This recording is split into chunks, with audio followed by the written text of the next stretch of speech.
Niyaya ko nga pala si Papa para maglambat, para naman makaulam din ng sariwang isda, abay nakakasawa din ang pritong tuyo. Yun, pagdating nga namin sa dagat ay inayos na rin namin itong lambat. Tinanggalan namin ng mga dahon, gawa ng matagal-tagal ditong hindi nagamit. Gawa ng tinatapos niya daw muna yung mga kuprasin sa bukid. Dalawa lang din kasi sila ni Mama na nagtutulong-tulong sa pagkupras, gawa ng kaming magkakapatid ay nauwi lamang pagkabakasyon o di kaya ay pagka may bakanting oras. Pagkatapos nga namin buhatin yung bangka ay sumagwa na rin kami papunta doon sa spot na paghuhulugan namin ng lambat. Pagkalusong ko nga ay ito kagad ang nakita ko, ang isang stonefish. Ayun, binulabog ko lang siya at tuloy ulit ako sa paglangoy. Eto't nagbabatak na kami ng lambat.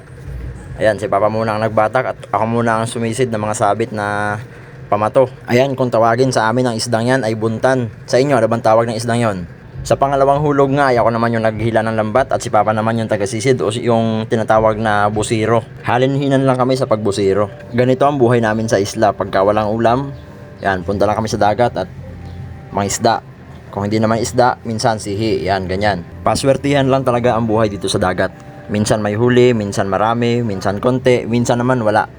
Pero ganun talaga. Kung hindi tayo magsisipag, kung hindi tayo magdidiskarte, eh walang mangyayari. Magugutom tayo. Kaya grind lang ng grind.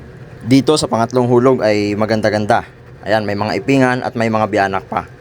Ayan, buhay na buhay ang mga biyanak, oh. 4 na piraso nga pala yung mga biyanak na yan. High tide kasi kaya ayan, may naligaw sa lambat. Sinisid na nga ni Papa itong isang ipingan na to para kagatin.